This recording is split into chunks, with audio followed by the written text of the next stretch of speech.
Democrats love to portray themselves as the party of love and tolerance, but are they? We just showed you how Chuck Schumer threatened two sitting Supreme Court justices. And while Schumer wasn't making a physical threat, others in his party have openly threatened violence against the president.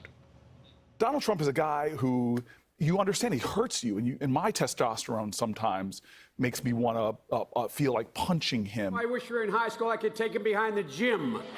That's what I wish. I think you need to go back and punch him in the face. Aren't they lovely? Joining me now are Congressman Matt Gaetz and Lee Zeldin. Congressman Zeldin, does that sound like a party of love and tolerance to you? No, not at all. And as you're playing it, I'm thinking of Steve Scalise, who almost lost his life.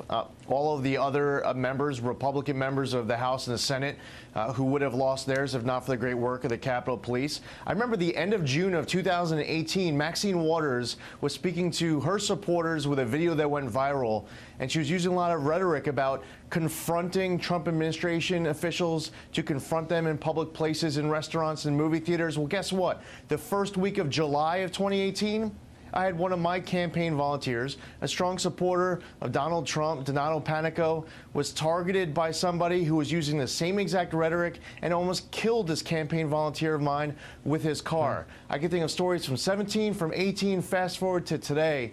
We're not sending the right message, not only as the leaders who share this hyperbolic rhetoric, but all the followers who then look at it as a call to arms, and obviously the Antifa thugs over the course of all these years. Congressman Gaetz, I mentioned State Senator Katrina Jackson, who was subjected to this sort of thing for her pro-life stance. Have you been subjected to anything like this, or your staff?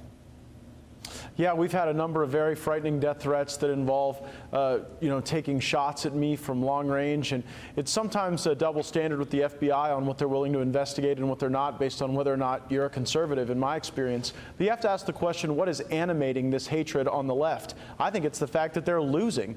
Donald Trump has reshaped the federal judiciary. It is one of the enduring legacies of his presidency. Chuck Schumer lost on Merrick Garland. He lost when he tried to block Gorsuch, and they lost in spectacular fashion when they tried to ruin the life of Justice Kavanaugh. And so now, with, I think, a resurgence of a conservative judiciary, you see the folks on the left even more anxious and even more unpredictable. Democrats have been saying for years that Trump is the violent one. Watch.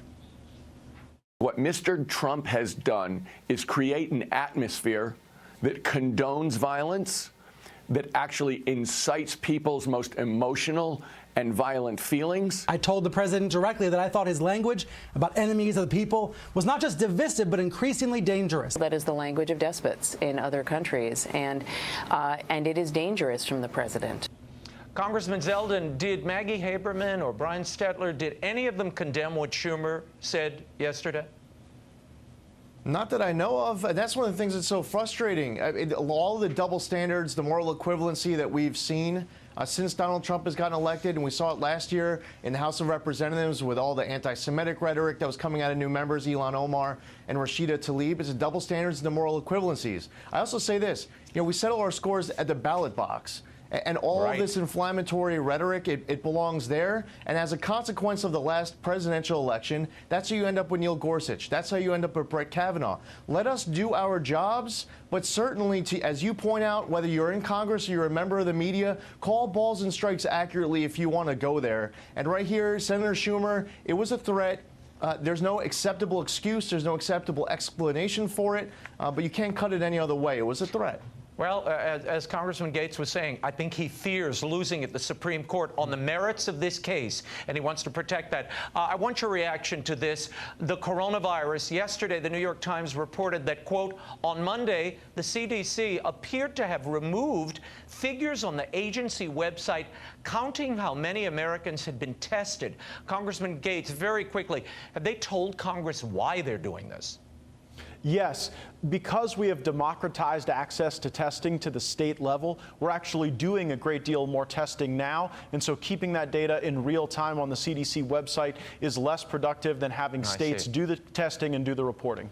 Congressman, thank you both. Wish I had more time. We'll catch up with you soon.